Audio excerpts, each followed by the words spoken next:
Welcome back. Today we are going to discuss emotional intelligence. The theory of emotional intelligence was introduced by Peter Salovey and John D. Mayer in 1990s. 1990s Peter സലോവിയും അതുപോലെ തന്നെ John D മെയറുമാണ് ഈ theory of emotional intelligence introduce ചെയ്തത്. But this theory was further developed by Daniel Goleman. Further development നടത്തിയത് ആരാണ്? Daniel ഗോൾമാനാണ്. ഈ ടേം എമോഷണൽ ഇൻ്റലിജൻസ് എന്ന് പറയുന്നത് it is first appeared in 1964 but it gain popularity in 1995. ആദ്യമായിട്ട് ഈ ടേം അപ്പിയർ ചെയ്തത് 1964 കൂടിയും അത് പോപ്പുലർ ആയത് 1995. എന്താണ് എമോഷണൽ ഇൻ്റലിജൻസ് എന്ന് പറഞ്ഞാൽ? അതുപോലെ തന്നെ എമോഷണൽ ഇൻ്റലിജൻസ് കോഷ്യൻ്റ് എന്ന് പറഞ്ഞാൽ എന്താണ്? എമോഷണൽ ഇൻ്റലിജൻസ് ഇമോഷണൽ കോഷ്യൻ്റ് എന്ന് പറഞ്ഞാൽ എന്താണ് എന്നൊക്കെ നോക്കാം. It is a capability of an individual to recognise their own emotions and others. എന്താണ്? It is a capability of an individual to recognise their own emotions and others. ഒരു വ്യക്തിക്ക് ആ വ്യക്തിയുടെയും മറ്റു വ്യക്തിയുടെയും എമോഷൻസിനെ തിരിച്ചറിയാനുള്ള കഴിവുണ്ടെങ്കിൽ അയാൾ എമോഷണലി ഇൻ്റലിജൻ്റ് ആണെന്ന് പറയാം. And it is a capability of an individual to discern between different feelings and label them appropriately. It is a capability of an individual to discern, to distinguish, to recognize different emotions. Different emotionsനെ recognize ചെയ്യുക അല്ലെങ്കിൽ discern ചെയ്യാനുള്ള കഴിവുണ്ട് വെച്ചെങ്കിൽ and label dum appropriately. ഏത് എമോഷനാണ് അത് എന്ന് അവർക്ക് വ്യക്തമായി ലേബൽ ചെയ്യാനുള്ള കഴിവുണ്ടെങ്കിൽ അയാൾ എമോഷണലി ഇൻ്റലിജൻ്റ് ആണെന്ന് പറയാം.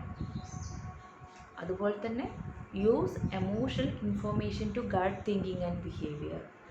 എമോഷണൽ ഇൻഫോർമേഷൻസിനെ ഉപയോഗിച്ച് ചിന്തകളെയും ബിഹേവിയറിനെയും ഗൈഡ് ചെയ്യുന്നുണ്ടെങ്കിൽ. And adjust emotions to adapt എൻവയോൺമെൻറ്റിൽ അഡാപ്റ്റ് ചെയ്യുന്നതിന് വേണ്ടി എമോഷൻസിനെ അഡ്ജസ്റ്റ് ചെയ്യാൻ പറ്റുന്നുണ്ട് എങ്കിൽ ഓക്കെ, ആ വ്യക്തി എമോഷണലി ഇൻ്റലിജൻ്റ് ആണെന്ന് പറയാം. അപ്പോൾ എമോഷണലി ഇൻ്റലിജൻ്റ് ആയ വ്യക്തിക്ക് എന്തിനൊക്കെ കഴിവുണ്ടാകും? capability of an individual to recognise their own emotions and others, discern between different emotions or feelings and label them appropriately, use emotional information to guide thinking and behavior, and adjust emotions to adapt environment. ഈ capabilities എല്ലാം ഉള്ളൊരു വ്യക്തിയെ നമ്മൾക്ക് emotionally intelligent ആണെന്ന് പറയും. അല്ലെങ്കിൽ ഇതാണ് emotionally intelligence എന്നതുകൊണ്ട് ഉദ്ദേശിക്കുന്നത്. ഇനി ഒരു വ്യക്തിക്ക് എമോഷണലി ഇൻ്റലിജൻ്റ് ആവണമെങ്കിൽ, ഇപ്പം നമ്മൾ നേരത്തെ പറഞ്ഞ capabilities ഒക്കെ ഉണ്ടാവണമെങ്കിൽ എന്ത് വേണം? ഹി ഹാസ് സം ആട്രിബ്യൂട്ട്സ് അല്ലേ? അപ്പോൾ 4 attributes is necessary four becoming an emotionally intelligent person. ഒരു എമോഷണലി ഇൻ്റലിജൻ്റ് ആയിട്ടുള്ള ഒരു വ്യക്തി ആവണമെങ്കിൽ നമുക്ക് 4 ആട്രിബ്യൂട്ട് എസെൻഷ്യലി വേണം. അല്ലെങ്കിൽ ഈ ആട്രിബ്യൂട്ടുകൾ നമ്മൾ അക്വയർ ചെയ്യുകയാണെങ്കിൽ നമ്മൾക്ക് നമ്മുടെ എമോഷണൽ ഇൻ്റലിജൻസ് നമുക്ക് എമോഷണലി കോഷ്യൻ്റ് നമുക്ക് കൂട്ടാൻ പറ്റും. എമോഷണൽ കോഷ്യൻ്റ് നമ്മൾക്ക് ഇൻക്രീസ് ചെയ്യാൻ പറ്റും. അപ്പോൾ ഏതൊക്കെയാണ് ആട്രിബ്യൂട്ട്സ് എന്ന് നോക്കാം. ഫസ്റ്റ് വൺ പറയുന്നത് സെൽഫ് മാനേജ്മെൻറ്റ്. സെൽഫ് മാനേജ്മെൻറ്റ് എന്നുള്ള ഒരു എബിലിറ്റി അല്ലെങ്കിൽ ആട്രിബ്യൂട്ട് നമ്മൾക്കുണ്ട് എങ്കിൽ we can able to control our impulsive feelings and behaviours. നമ്മൾക്ക് നമ്മുടെ ഇമ്പൾസീവ് ഫീലിങ്സിനെയും ബിഹേവിയറിനെയും കൺട്രോൾ ചെയ്യാനുള്ള കഴിവുണ്ടെങ്കിൽ അതിൻ്റെ അർത്ഥം എന്താണ്? നമ്മൾക്ക് സെൽഫ് മാനേജ്മെൻറ്റ് എന്ന് പറയുന്ന ആട്രിബ്യൂട്ട് അല്ലെങ്കിൽ ഈ ഒരു സെൽഫ് മാനേജ്മെൻറ്റ് ഉണ്ടെങ്കിൽ നമ്മൾക്ക് നമ്മുടെ ഇമ്പൾസീവ് ഫീലിങ്സിനെയും അതുപോലെ തന്നെ ബിഹേവിയേഴ്സിനെയും കൺട്രോൾ ചെയ്യാൻ പറ്റും. And manage emotions in healthy ways. എമോഷൻസിനെ ഹെൽത്തി വേയിലൂടെ മാനേജ് ചെയ്യാൻ പറ്റും. നമ്മൾക്ക് തോന്നുന്നത് അതുപോലാണ്ട് എക്സ്പ്രസ് ചെയ്യാണ്ട് നമ്മൾക്കതിനെ കൺട്രോൾ ചെയ്ത് ഹെൽത്തി വേയിലൂടെ നമ്മൾക്ക് എക്സ്പ്രസ് ചെയ്യാൻ പറ്റും. Okay, take initiative. നമുക്കെന്താണ് ഇനീഷ്യേറ്റീവ്സ് എടുക്കാൻ പറ്റും. അതുപോലെ തന്നെ ഫോളോ ത്രൂ കമ്മിറ്റ്മെൻറ്റ്സ് ഫോളോ ചെയ്യാൻ പറ്റും. And adapt to changing circumstances. മാറി വരുന്ന സർക്കംസ്റ്റാൻസസിൽ നമ്മൾക്ക് അഡാപ്റ്റ് ചെയ്യാൻ പറ്റും. ഇത്രയും കപ്പാസിറ്റി ഉണ്ട് അല്ലെങ്കിൽ ഇത്രയും കാര്യങ്ങൾ നമുക്ക് സെൽഫ് മാനേജ്മെൻറ്റ് എന്ന് പറയുന്ന ആട്രിബ്യൂട്ട് ഉണ്ടെങ്കിൽ ചെയ്യാൻ കഴിയുന്നതാണ്. സെൽഫ് മാനേജ്മെൻറ്റ് അപ്പോൾ ഉദ്ദേശിക്കുന്നത് എന്താണ്? നമ്മുടെ എമോഷൻസിനെ നമ്മൾക്ക് മാനേജ് ചെയ്യാനുള്ള അല്ലെങ്കിൽ സ്ട്രെസ്സിനെ മാനേജ് ചെയ്യാനുള്ള കപ്പാസിറ്റിയാണ്. ഓക്കെ, നമുക്കറിയാം ഇമോഷൻസ് എന്ന് പറയുന്നത് it make a constructive decisions about our behaviour.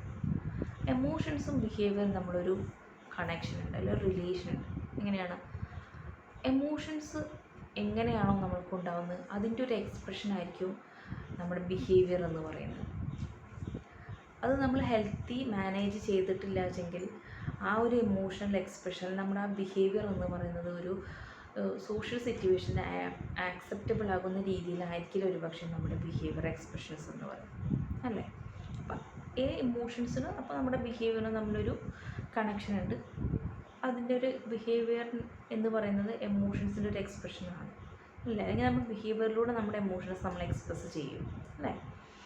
Suppose when we become overly stressed we can lose control of our emotions and the ability to act thoughtfully and appropriately. Suppose നമ്മളൊന്ന് ഒരു for example നമ്മൾ വളരെ stressed ആയിട്ടുണ്ട് വെച്ചെങ്കിൽ എന്ത് സംഭവിക്കും? We can control our emotions, അല്ലേ? നമുക്ക് നമ്മുടെ എമോഷൻസിൽ മേലുള്ള നമ്മുടെ കൺട്രോൾ പോവും. And the ability to act thoughtfully and appropriately, എന്താണ് നല്ല രീതിയിലുള്ള ചിന്തിക്കാനും പ്രവർത്തിക്കാനുമുള്ള ആ ഒരു എബിലിറ്റി നമ്മൾക്ക് നഷ്ടപ്പെടും, നമ്മൾ ഓവർലി സ്ട്രെസ്ഡ് ആകും, അല്ലേ?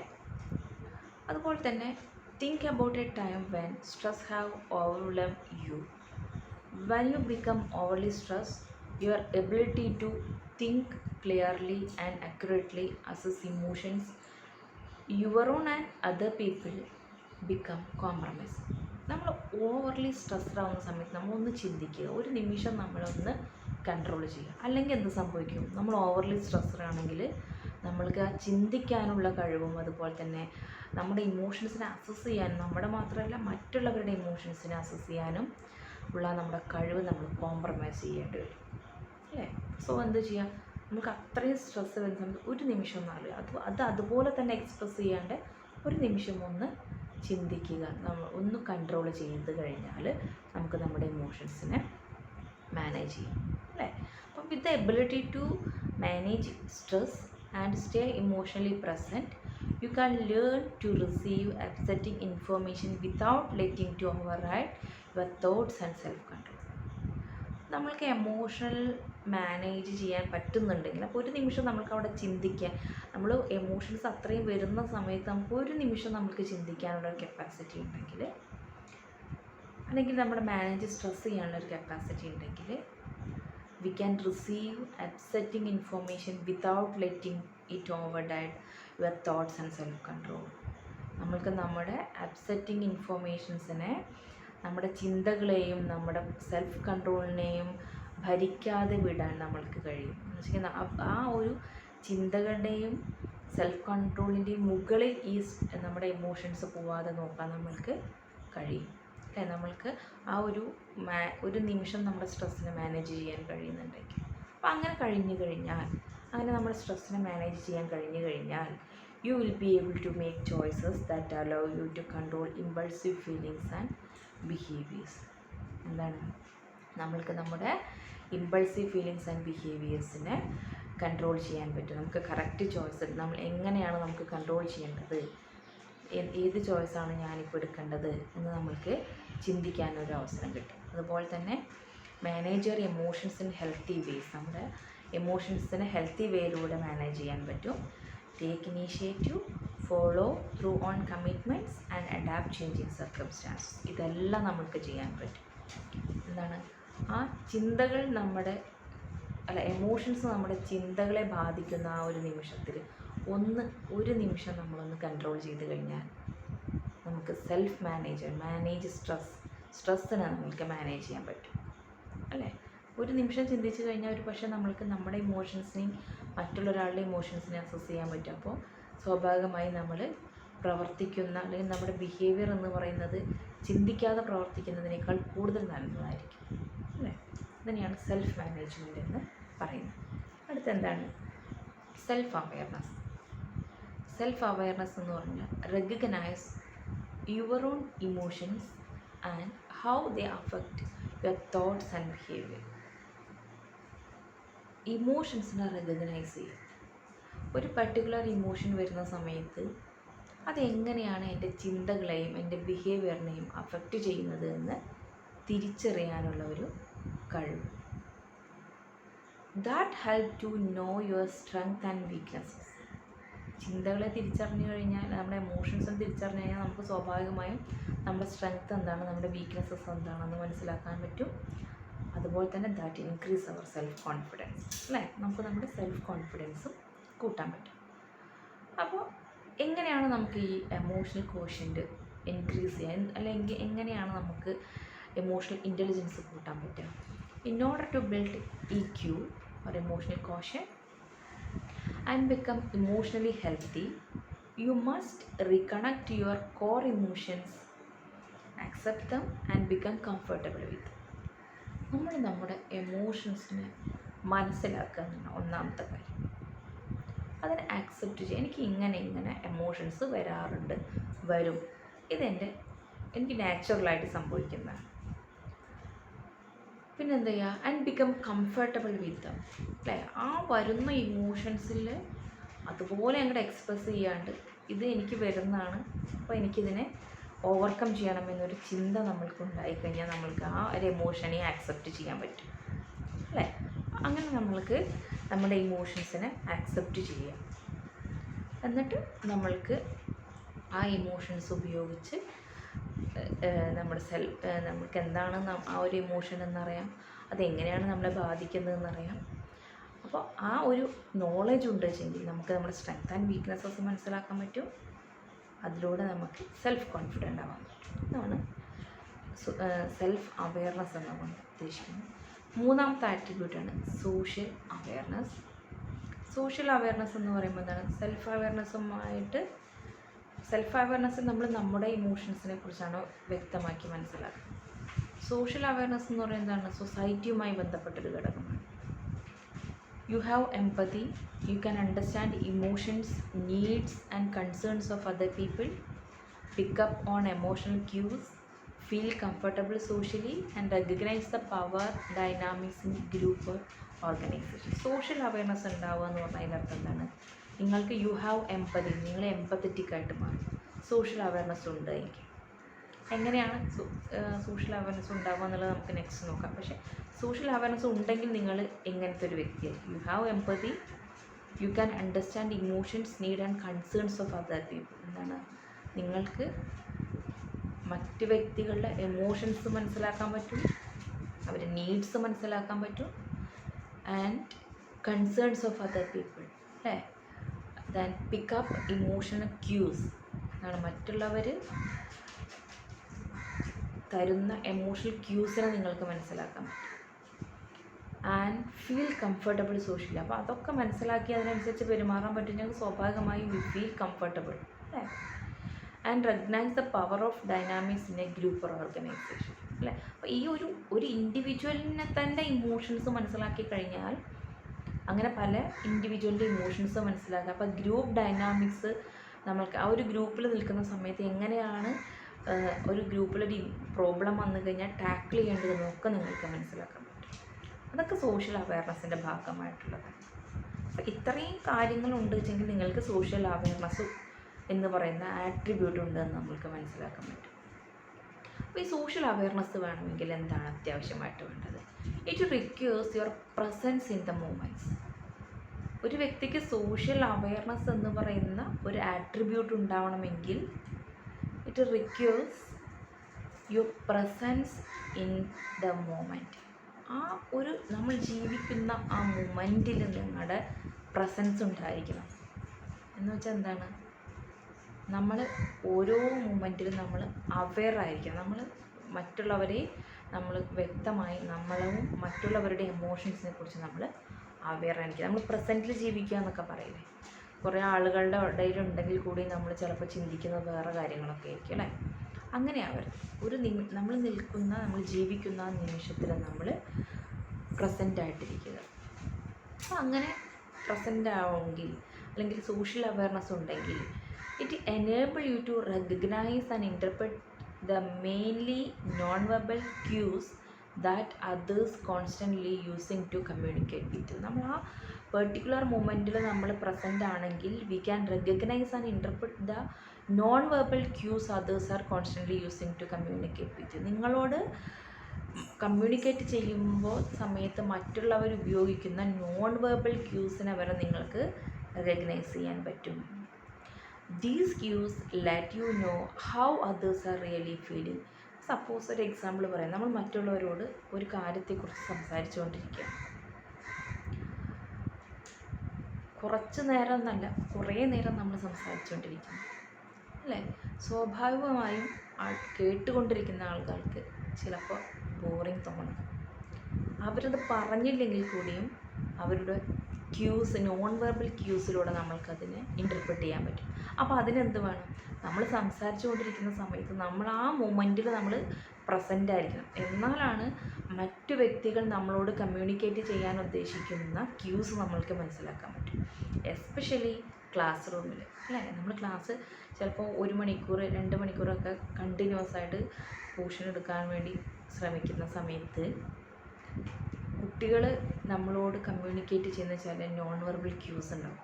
അപ്പോൾ അത് മനസ്സിലാക്കണം നമ്മൾക്ക് കഴിയണം. അപ്പോൾ അതിൻ്റെ അർത്ഥം എന്താണ്? ആ ക്ലാസ്സിൽ നമ്മൾ അത്രയും അറ്റൻറ്റീവായിട്ട് നമ്മൾ മറ്റുള്ളവരോട് ഇൻട്രാക്ട് ചെയ്യുന്ന സമയത്ത് ഓരോ വ്യക്തിയുടെയും എമോഷണൽ ക്യൂസ്, മനസ്സിൽ നോൺ വെർബൽ ക്യൂസ് നമ്മൾക്ക് മനസ്സിലാക്കാൻ പറ്റും. These cues let you know how others are really feel. അത് നമ്മൾക്ക് ആ ക്യൂസ് മനസ്സിലാക്കി കഴിഞ്ഞാൽ നമ്മുടെ ക്ലാസ് എങ്ങനെയാണ്, ബോറിംഗ് ആണോ, ഇൻട്രസ്റ്റിംഗ് ആണോ, അല്ലെങ്കിൽ ഇനി ക്ലാസ് നിർത്തി പോകാനാണോ അവർ പറയുന്നത് എന്നൊക്കെ നമ്മൾക്ക് മനസ്സിലാക്കാൻ കഴിയും. ഓക്കെ, അപ്പോൾ how their emotional state is changing from moment to moment and what is truly important to them. നമ്മൾക്ക് എന്താണ് അവരുടെ ഇമോഷണൽ സ്റ്റേറ്റ് മാറുന്നതും അവർക്ക് ഇമ്പോർട്ടൻ്റ് ആയിട്ടുള്ള കാര്യം എന്താണെന്നും അതൊക്കെ നമ്മൾക്ക് ഈ സോഷ്യൽ അവെയർനെസ് ഉണ്ടെങ്കിൽ മനസ്സിലാക്കാൻ പറ്റും. അതിനെന്ത് വേണം? നമ്മൾ ആ പ്രസൻറ്റ് മൂമെൻറ്റിൽ നമ്മൾ ജീവിക്കണം. എന്ന് വെച്ചാൽ അവിടെ നമ്മൾ ശ്രദ്ധിച്ച് ഉണ്ടെങ്കിൽ മാത്രമേ നമ്മൾക്ക് മറ്റുള്ളവർ നമ്മളോട് കമ്മ്യൂണിക്കേറ്റ് ചെയ്യാൻ ശ്രമിക്കുന്ന നോൺ വെർബൽ ക്യൂസ് നമ്മൾക്ക് മനസ്സിലാക്കാൻ കഴിയുള്ളൂ. അത് മനസ്സിലാക്കുന്നുണ്ടെങ്കിലാണ് നമ്മൾ സോഷ്യൽ അവെയർനെസ് എന്ന് പറയുന്നത്. ഒരു വ്യക്തിയെ സംബന്ധിച്ചിടത്തോളം ആ വ്യക്തിയുടെ ഇമോഷണൽ എക്സ്പീരിയൻസ് എന്ന് പറയുന്നത് ശരിക്കും അയാളുടെ reflection of early life experience, മുന്നത്തെ ലൈഫ് എക്സ്പീരിയൻസിൻ്റെ ഒരു റിഫ്ലക്ഷനാണ്. Ability to manage core feelings such as anger, sadness, fear and joy are often depend on the quality and consistency of early life emotional experience. നമ്മുടെ emotional ഫീലിങ്സിന്, anger, sadness, fear, ഇതിനെയൊക്കെ നമ്മൾക്ക് control ചെയ്യാനുള്ള, manage ചെയ്യാനുള്ള capacity എന്ന് പറയുന്നത് early ലൈഫിൽ early emotional experience എങ്ങനെയായിരുന്നു അതിനനുസരിച്ച്. നമ്മളിപ്പോൾ ചെറിയ കുട്ടിയായിരുന്ന കാലത്ത് നമ്മുടെ ഗീവേഴ്സും കെയർടേക്കേഴ്സും എങ്ങനെയാണോ നമ്മുടെ ഇമോഷൻസിനെ വാല്യൂ ചെയ്തത് അതിനനുസരിച്ചായിരിക്കും നമ്മൾക്കും നമ്മുടെ ഇമോഷൻസിനെ മാനേജ് ചെയ്യാനുള്ള കപ്പാസിറ്റീസ്, എബിലിറ്റീസ് ഉണ്ടാവുക എന്നാണ് പറയുന്നത്. If our emotional experiences as an infant were confusing, threatening or painful, it is likely you have tried to distance yourself from your emotions.